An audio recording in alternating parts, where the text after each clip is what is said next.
L'année dernière, j'ai payé exactement 955 489 € de frais à Amazon. Et ici, je parle même pas de la publicité. Si vous vous intéressez au business Amazon FBA, vous avez sûrement déjà entendu des phrases comme Amazon prend trop de commissions, les frais bouffent toute la marge. Aujourd'hui, c'est plus possible d'être rentable sur Amazon. Et je comprends ces doutes parce que je les ai eus moi aussi. Et quand j'ai vu le total de ce que j'avais payé à Amazon sur les 12 derniers mois, j'ai eu un petit moment d'hésitation.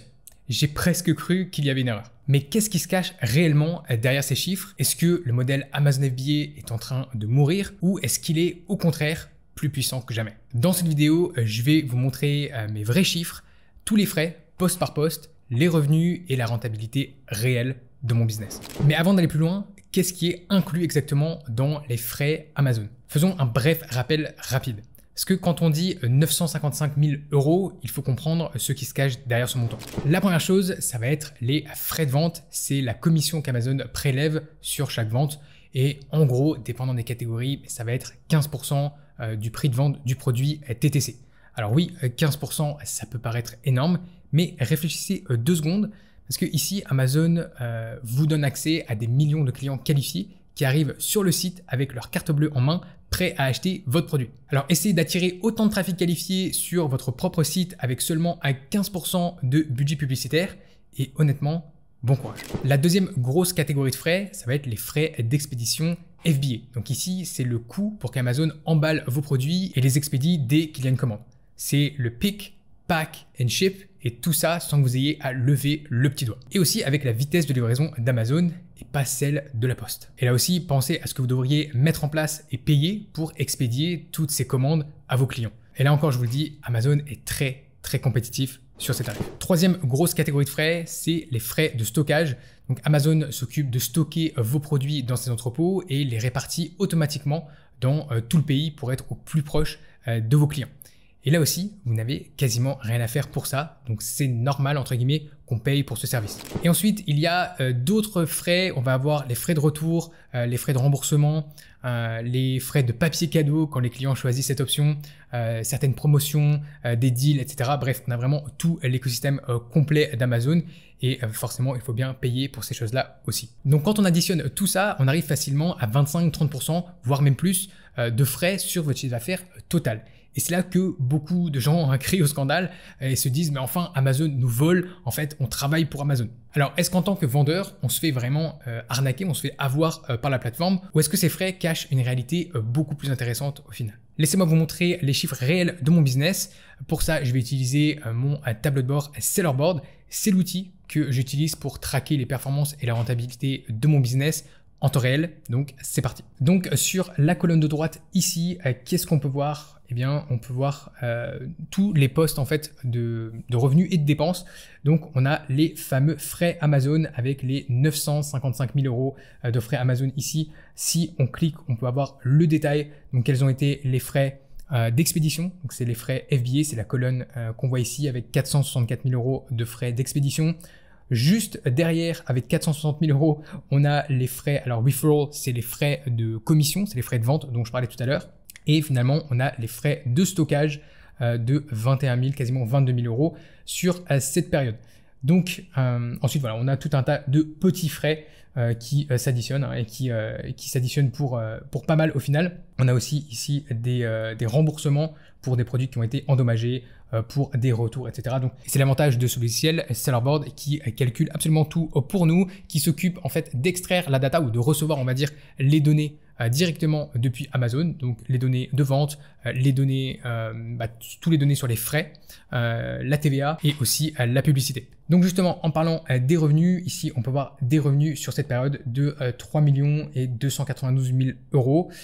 Si on va voir le détail ici, on va dire la répartition entre les ventes qui ont été organiques et les ventes qui ont été via la publicité. Donc on a 2,9 millions de ventes organiques, c'est-à-dire que ça a été c'était pas via la publicité, et on a ensuite 390 000 de publicité. Donc voilà un petit peu le détail. Donc ça c'est pour le chiffre d'affaires, et ensuite on a le nombre d'unités vendues. Donc là pareil avec la répartition organique versus sponsorisée, et donc on est sur 103 000 unités plus ou moins vendues sur cette période. Donc voilà, forcément, quand on dit 955 000 euros de frais, c'est la réalité. Et à ça, il faut ajouter encore la publicité de 508 000 euros quasiment sur cette période. Donc forcément, il faut mettre ça en corrélation avec les chiffres d'affaires générés. Ce qui est vraiment idéal avec ce logiciel, comme j'ai dit, c'est que les données sont extraites directement d'Amazon, sont transmises par Amazon à ce logiciel. Donc vous connectez en fait votre compte Sellerboard avec votre compte vendeur Amazon. Et donc comme ça, vous êtes sûr qu'il n'y a pas de problème sur les données. C'est pas vous qui avez fait vos petits tableaux Excel de votre côté. Donc à ce niveau-là, c'est beaucoup plus facile pour garder un œil sur non seulement les revenus, mais aussi tous les frais qui s'additionnent et un petit peu comment les frais se répartissent. Et ce qui est top, c'est que c'est mis à jour en temps réel. Donc il y a un petit décalage de 1, 2, 3 heures.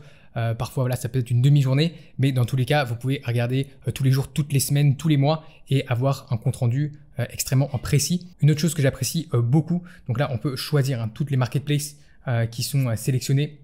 Donc là, vous voyez que je suis sur la section qui regroupe toutes les marketplaces différentes. Donc ça, c'est vraiment le total de mon business. Et ensuite, on peut voir comment s'organise tout ça en fonction des différents produits. Donc là, les produits sont masqués directement pour garder un petit peu tout ça privé. C'est après tout, c'est quand même mon business, mes produits et ma marque. Et donc ça nous permet de voir instantanément sur cette période combien d'unités on a vendu de chaque produit, combien il y a eu de retours, donc les ventes, combien nous ont compté les promotions, notre budget pub, notre taux de retour. Donc voilà, on a vraiment plein de choses qu'on peut voir, les frais qu'on a payés en fait par produit.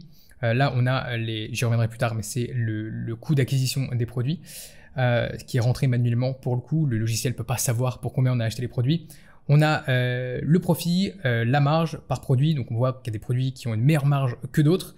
Le ROI, c'est le retour sur investissement.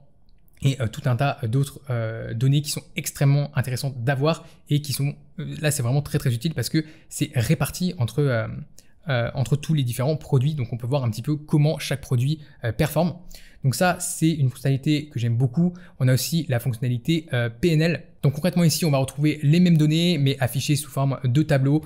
Donc ça, c'est vraiment le genre de choses que vous envoyez ensuite à votre comptable. Ce qui est bien ici, c'est qu'on a vraiment le suivi par mois et pour voir un petit peu comment le business performe en fonction de chaque mois de manière extrêmement granulaire. Donc c'est un logiciel que j'utilise depuis quelques années, depuis 5-6 ans, vraiment quasiment depuis le début de mon business. Dès que j'ai découvert, ça a été game changer.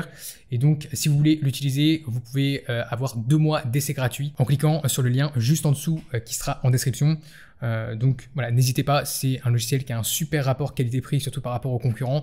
Et c'est un logiciel qui est aussi utilisé par les pros. Le jour où j'avais fait faire une évaluation de la valeur de mon business en vue d'une potentielle revente, on m'avait demandé justement l'accès à mon Sellerboard pour pouvoir voir justement toutes les données concrètes de mon business et pour pouvoir analyser un petit peu comment tout ça se passait. Donc c'est un logiciel utilisé par les pros.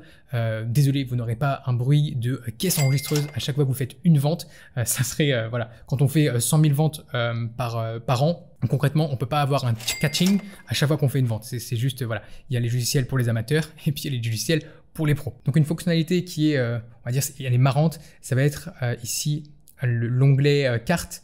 Vous pouvez voir en fait alors là, sur les 30 derniers jours, où vous pouvez prendre les 12 derniers mois par exemple, cliquer sur filtre. Vous pouvez aussi filtrer par différentes marketplaces. Et donc en fait, vous allez avoir le détail des ventes par pays. Dans quel pays est-ce que vous avez vendu? Donc là, c'est que le compte Europe. Donc vous voyez que toutes les ventes sont quasiment centralisées en Europe. Je ne sais pas pourquoi il y a quelques... Alors attendez, est-ce que... Oui, non, ça c'est bien le compte Europe. Donc on a encore une fois le détail ici de toutes les régions. Je ne sais pas pourquoi c'est caché, ça aurait été sympa que ce soit indiqué. Mais en fait, je pense que là, on a l'Allemagne. Voilà, avec 700 000 en Allemagne, on doit avoir ici, j'imagine que c'est la France. Non, c'est pas la France, c'est le Royaume-Uni et ensuite la France. Donc, voilà, on a un petit peu tous les pays dans lesquels on vend en Europe, donc on voit que c'est bien diversifié. Et voilà, ça c'est plus pour le kiff, mais ça permet quand même d'avoir un aperçu beaucoup plus intéressant. Par exemple, j'ai découvert en regardant ça, que je regarde quand même pas beaucoup, qu'en Autriche, on avait vendu pour quasiment, plus de 100 000 euros. Sur les 12 derniers mois en Autriche, donc voilà, c'est intéressant. Et pareil en Suisse, 20 000 euros, au Portugal, 15 000 euros, 14 000 euros. Donc voilà, c'est intéressant comme fonctionnalité.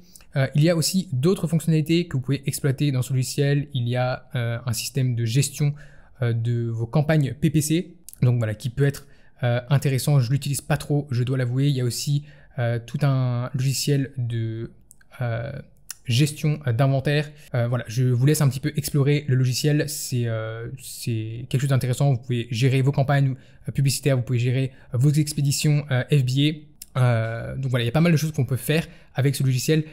La raison principale pour laquelle j'utilise ce logiciel, c'est vraiment pour le suivi de la rentabilité et des frais. Alors pourquoi je suis content de payer tous ces frais à Amazon et en réalité pourquoi est-ce que j'aimerais en payer 3 fois plus? Parce que maintenant qu'on a vu les vrais chiffres de mon business, je vais vous expliquer pourquoi ces 955 000 euros ne sont pas une dépense, mais en fait c'est vraiment le meilleur investissement de l'année dans mon business. Quand on paye des frais qui peuvent paraître exorbitants à Amazon, en fait la seule chose que ça veut dire, c'est que le business fonctionne. Et au final, c'est mécanique. Plus je vends sur Amazon, plus je paye de frais, parce qu'il y a plus de frais de vente, il y a plus de frais d'expédition. C'est vraiment mathématique. Donc si l'année prochaine Amazon me prélève 2 millions de frais à la place de 955 000, eh bien ça voudrait dire que j'ai quasiment doublé mon chiffre d'affaires et en réalité, je serai aux anges. Mais au-delà de ça, ces frais sont aussi le résultat d'un service absolument inégalé dont on bénéficie quand on vend sur Amazon. Parce qu'en échange de ces 955 000 euros, quasiment 1 million, j'obtiens une machine qui est réellement automatisée où les ventes tombent même quand je dors, avec un système bâti sur le meilleur réseau logistique au monde, avec des livraisons aux clients en 24 à 48 heures, ma marchandise qui est stockée et répartie dans des dizaines d'entrepôts à travers la France, l'Europe, mais aussi l'Amérique du Nord, l'Australie. Et surtout, ce que j'ai en retour, c'est l'accès à 300 millions de clients globalement dans les pays les plus riches du monde, sans avoir besoin de me soucier de l'acquisition de trafic, du marketing, de la logistique, de l'optimisation d'un site web ou encore des retours clients. Et finalement, je bénéficie aussi de la confiance que les clients accordent à Amazon, ce qui me donne des taux de conversion 5 à 10 fois supérieurs qu'en e-commerce classique sur Shopify par exemple. Donc, je veux vraiment être très clair, sans Amazon et sans son infrastructure gigantesque qui est mise à disposition de tous les vendeurs, mon business n'existerait tout simplement pas. Ou alors il serait bien différent et beaucoup plus complexe à gérer. C'est pour ça que j'ai absolument aucun problème à payer tous ces frais à Amazon. En fait, ça me fait même plaisir parce que oui, ça fait beaucoup, surtout qu'on paye tout ça à une seule et même entreprise. Mais au final, c'est aussi ça qui rend le business model plus simple et qui le rend plus facile à gérer au quotidien. Et au final, ce qui compte, ça reste ce qui me reste dans ma poche une fois qu'on a tout comptabilisé. Si on revient sur mon interface Sellerboard, ici on voit les revenus.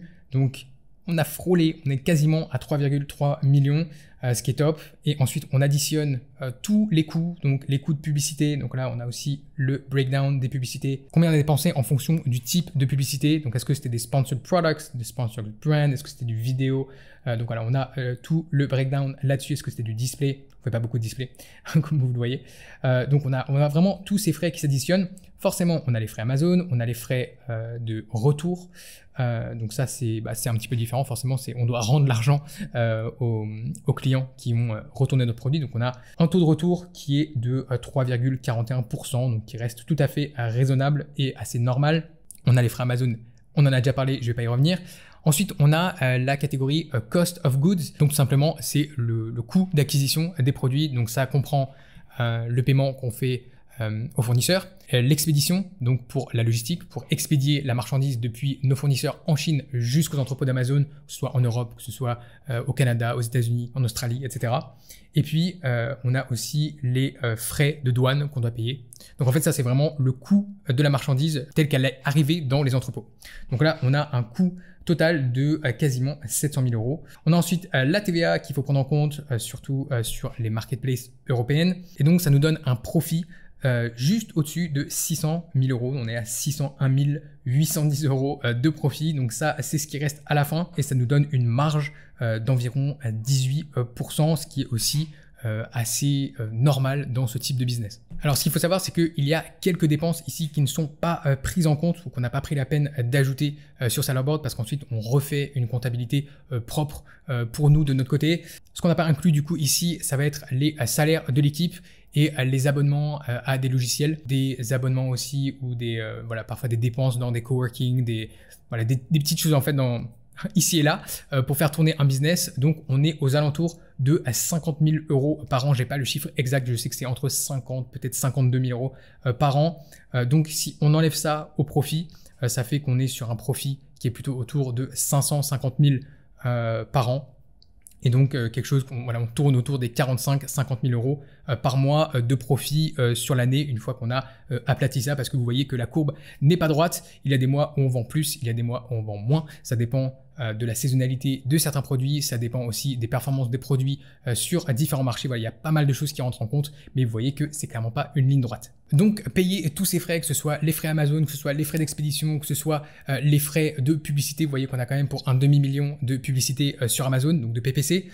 Tout ça, c'est vraiment pas un problème parce qu'on est rentable et parce que c'est un business qui fait environ 500 à 550 000 euros par an de profit. Donc ça, c'est pas le souci. Là où ça devient gênant, c'est si vous n'êtes pas rentable. Et dans ce cas, en effet, il y a un problème. Mais contrairement à ce que beaucoup pensent, c'est pas dû aux frais qui sont au final les mêmes pour tous les vendeurs. Parce que si votre boutique ou votre produit sur Amazon n'est pas rentable, je pense qu'il faut chercher le problème ailleurs. Et c'est souvent de notre côté en tant que vendeur que le problème se trouve. Ça peut être au niveau du positionnement du produit, de l'optimisation de la page produit, du listing.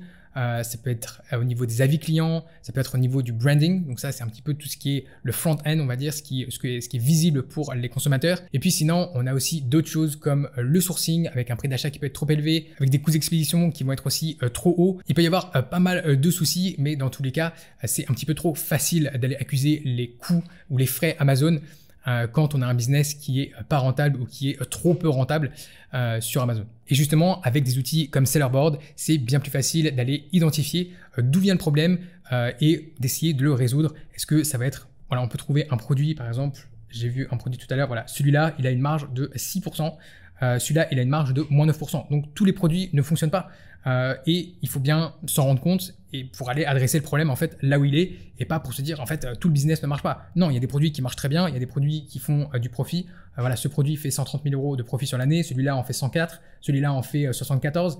Par contre, sur celui-ci, on a perdu 14 000 euros. Donc il y a peut-être quelque chose à aller voir de ce côté de ce produit. Est-ce que c'est un problème sur Amazon? Est-ce que c'est un problème au niveau du sourcing? Est-ce que c'est un problème au niveau du produit lui-même? Donc au final, c'est vraiment notre job à nous en tant que vendeurs d'aller identifier ces soucis, de comprendre ce qui se passe et de les régler. Donc pour conclure, oui, Amazon FBA, ça reste un business rentable aujourd'hui. C'est un modèle mature qui a fait ses preuves depuis plus de 10 ans. Ça fonctionne pour moi depuis plus de 6 ans. Je connais des personnes qui font ça depuis 8-10 ans. Ça marche toujours. Et je vois aussi des personnes se lancer, des personnes qui se sont lancées en 2022, 2023, 2024, qui commencent aujourd'hui à générer des chiffres intéressants, qui développent leur boutique et qui sont largement rentables. Quand je vois certains retours de membres de mon programme FBA Accelerator, je vois que certains arrivent à avoir des marges de 20, 22, 25%, parfois même plus sur certains types de produits bien spécifiques. Donc je vois que c'est encore tout à fait faisable et accessible et que c'est encore possible d'être rentable sur Amazon. Si vous voulez savoir si je me lancerai encore sur Amazon aujourd'hui et quelles seraient mes raisons, cliquez juste ici. Et si vous voulez voir les coulisses d'un lancement de produit en live sur Amazon, cliquez sur cette vidéo juste là.